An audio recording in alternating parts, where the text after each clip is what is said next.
Hello students, तो ये हमारी MEG 10 English studies in India का पार्ट 3 वीडियो है। यहाँ पे मैं कुछ इंपॉर्टेंट क्वेश्चंस को विद देयर आंसर्स कवर करने वाली हूँ। तो अगर आप हमारे चैनल पे नए हैं तो चैनल को ज़रूर सब्सक्राइब कर लेना। फ्यूचर में मैं MEG 10 के लिए एक फाइनल लाइव क्लास आप सभी के लिए लेकर आऊँगी, जो कि आएगी हमारे new channel scholarly minds live पे। तो आपको हमारे दोनों चैनल्स को ज़रूर सब्सक्राइब कर लेना है। सो गाइस, जो यहाँ पे हमारा क्वेश्चन नंबर 7 है, बिकॉज इससे पहले के 6 क्वेश्चंस मैं पार्ट 1 एंड 2 में करवा चुकी हूँ। सो 7th क्वेश्चन के अंदर हम रविंद्रनाथ टैगोर के बारे में पढ़ेंगे कि किस तरीके से उन्होंने इंडियन लिटरेचर का जो पूरा लैंडस्केप है उसको रिवॉल्यूशनाइज्ड कर दिया था। यानी कि एक तरीके का जो रेवोल्यूशन है वो इंडियन लिटरेचर के लैंडस्केप में लेकर आए थे।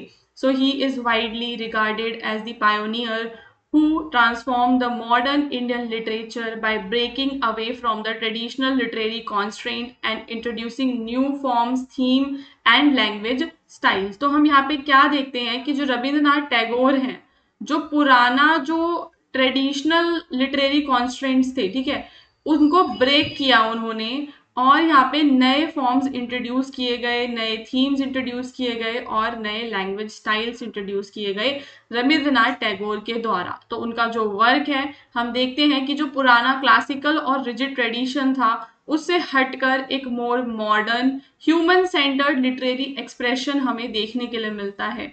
तो सबसे ज्यादा इंपॉर्टेंट जो है, हम क्या देखते हैं कि वो कलित भाषा का यूज करते हैं, यानी कि कोलोक्वियल लैंग्वेज। ये क्या होता है? So one of the Tagore's most important contribution was the simplification of the literary language.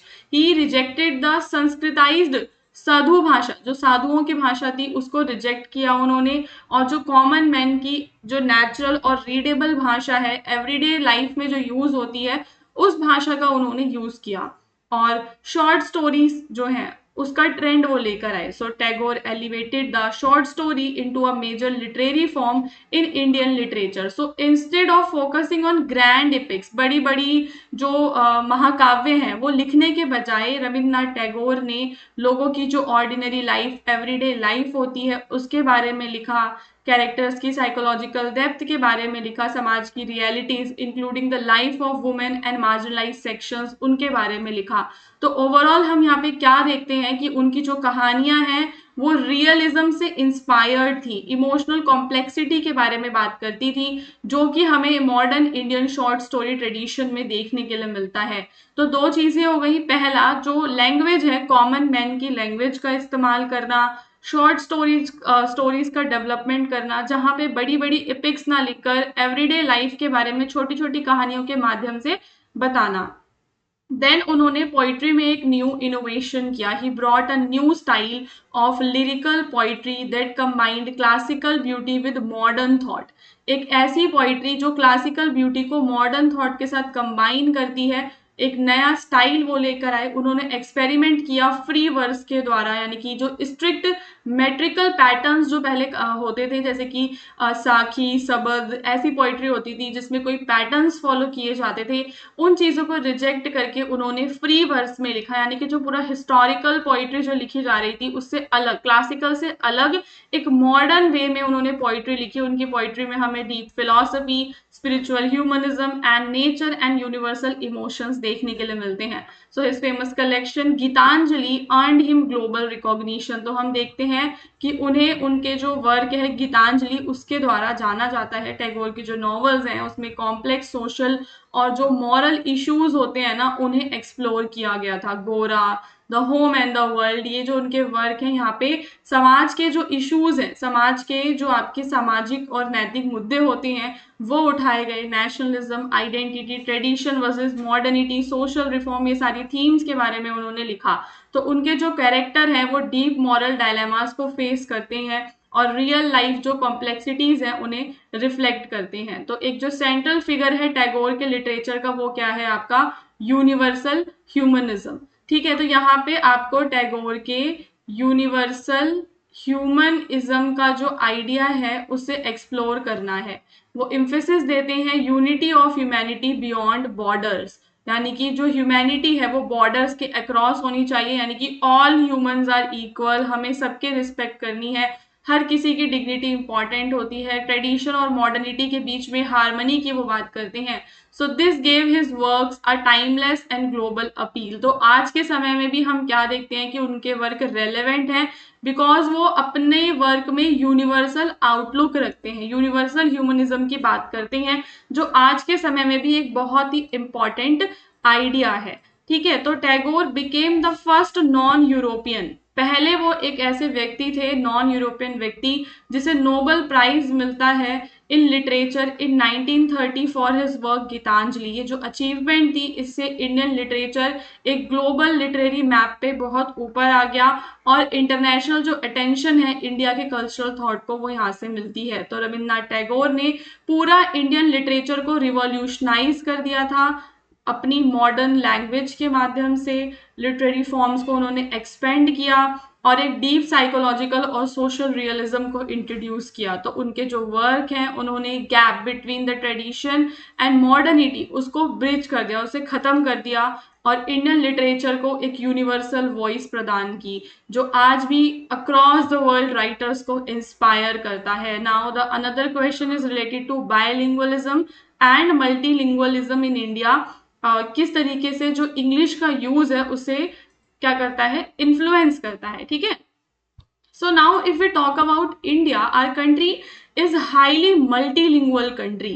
In our country, people regularly use two or more languages in daily life. The linguistic environment has significantly shaped the way English is spoken and written, giving rise to a distinct variety known as Indian English. So now हम अपने आसपास क्या witness करते हैं कि जो English है वो काफी ज्यादा चेंज हो गई है, एक नई वैरायटी ऑफ इंग्लिश, एक डिस्टिंक्ट वैरायटी ऑफ इंग्लिश हमें हमारे आसपास देखने के लिए मिलती है, जिसे हम बोलते हैं Indian English. So instead of remaining a purely standardised foreign language, जो इंग्लिश है उसने हमारे लोकल लिंग्विस्टिक और कल्चरल जो कॉन्टेक्स्ट है उनके साथ वो अडेप्ट हो चुकी है। तो हम इंडिया में कोड स्विचिंग और कोड मिक्सिंग देखते हैं। तो पहला जो इफेक्ट हमें बाइलिंगुअलिज्म का देखने के लिए मिलता है, जहाँ पे जो स्पीकर है वो अपनी इंग्लिश और रीजनल लैंग्वेज को सेम सेंटेंस के अंदर ही दो तरीके से यूज करता है। मेरा वर्क अभी तक फिनिश नहीं हुआ है, तो हिंदी और इंग्लिश को मिक्स किया गया।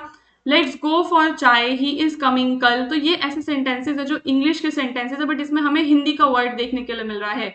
So this reflect natural bilingual speech patterns where both languages are used fluidly. ऐसे बिल्कुल नॉर्मल सा लगता है और रियल लगता है, ऐसे सेंटेंसेस होते हैं। नेटिव इंग्लिश की जो इंडियन लैंग्वेजेस हैं, उन्होंने इंग्लिश के सेंटेंस के जो स्ट्रक्चर्स हैं उन्हें इन्फ्लुएंस किया है। For example, I am understanding the problem, direct translation influence from Indian language, I understand the problem होता है, वरना स्टैंडर्ड इंग्लिश में we will go tomorrow, no, last में नो लगाना, क्वेश्चन मार्क। ये जो टैग क्वेश्चन है ये भी हमारे रीजनल स्पीच पैटर्न से आया है। What you are doing, so instead what are you doing, what you are doing भी हमें इंडियन इंग्लिश का इन्फ्लुएंस देखने के लिए मिलता है, कि किस तरीके से जो मदर टंग वाले स्ट्रक्चर्स होते हैं वो इंग्लिश के जो स्ट्रक्चर्स हैं उन्हें शेप प्रोवाइड करते हैं। So English in India has developed unique words and expressions that reflect local cultural realities. These are often called Indianism. Indianism हो चुका है इंग्लिश का। कुछ ऐसे वर्ड्स होते हैं जैसे कि prepone, cousin brother, cousin sister. तो ये time pass, out of station, ये सारे वर्ड जो हैं वो इंग्लिश के इंडियनिज्म को दर्शाते हैं, and such terms make English more suitable for Indian social context. तो बायलिंगुअलिज्म यानी कि जो इंग्लिश है एक हाइब्रिड फॉर्म है जो हमें यहाँ पे देखने के लिए मिलती है। ठीक है, डोंट बी सो फालतू, जस्ट रिलैक्स। तो इस तरीके के कुछ सेंटेंसेस हैं जो कि हम अपने डेली लाइफ में इंग्लिश के सेंटेंसेस को यूज करते हैं। ये हाइब्रिड इतने ज्यादा कॉमन है इंडियन यूथ में और इनफॉर्मल सेटिंग्स के अंदर।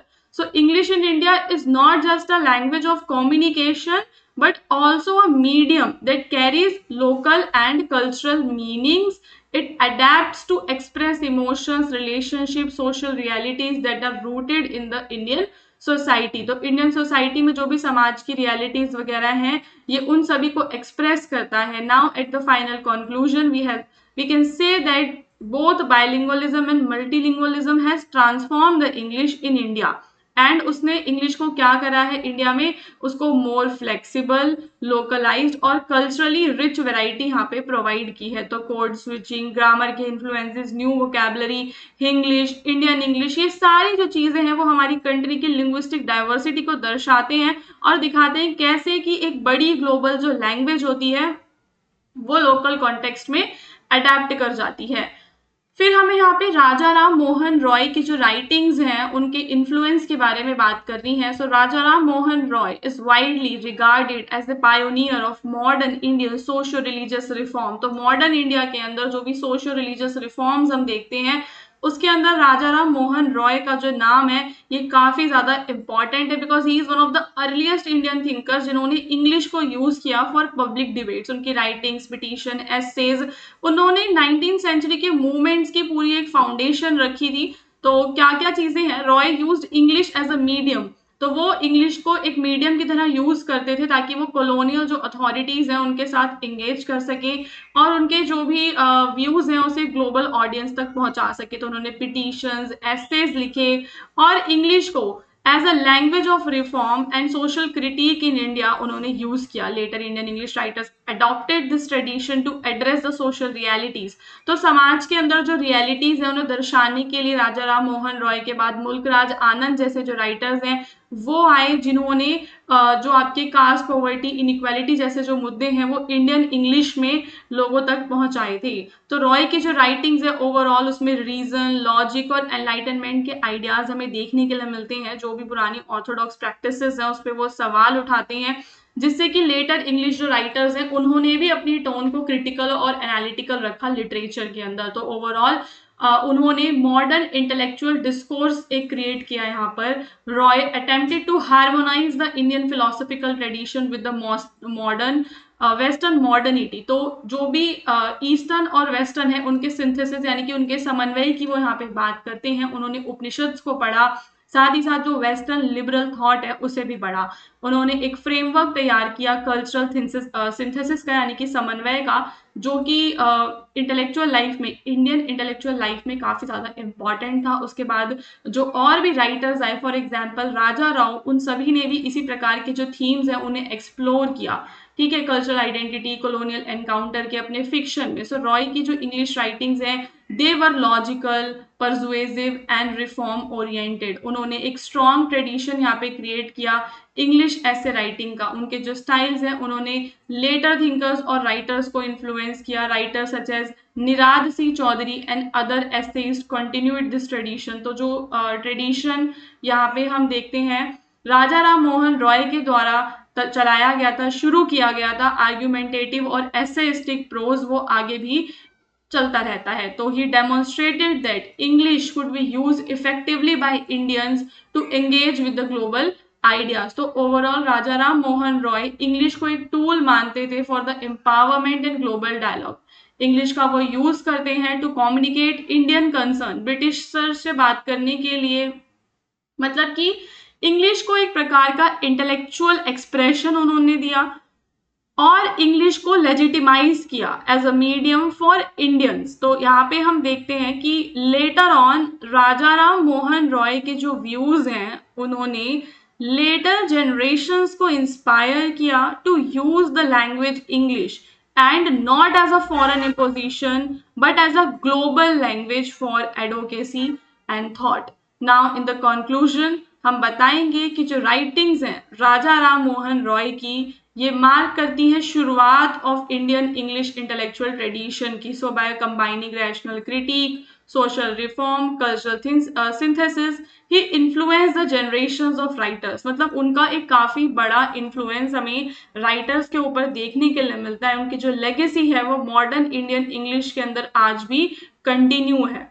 ठीक है, सो यहाँ पे हमारे 3 पार्ट्स कंप्लीट हो चुके हैं। MEG 10 का पार्ट 1, 2 और 3 तीनों ही आपको जरूर देखना है, काफी ज्यादा ये आपके लिए इम्पोर्टेंट रहने वाला है। उसके अलावा MEG 10 की मेरी जो पूरी की पूरी प्लेलिस्ट है, आप चाहो तो पूरी प्लेलिस्ट को देख सकते हो अगर आपके पास टाइम है। सारे के सारे जो वीडियोस है इंपॉर्टेंट है, बिकॉज MEG 10 का जो एग्जाम है 7 से थोड़ा सा टफ आने वाला है, तो आपको यहाँ पे कोशिश करनी है कि आप मोर एंड मोर टॉपिक्स को कवर करो।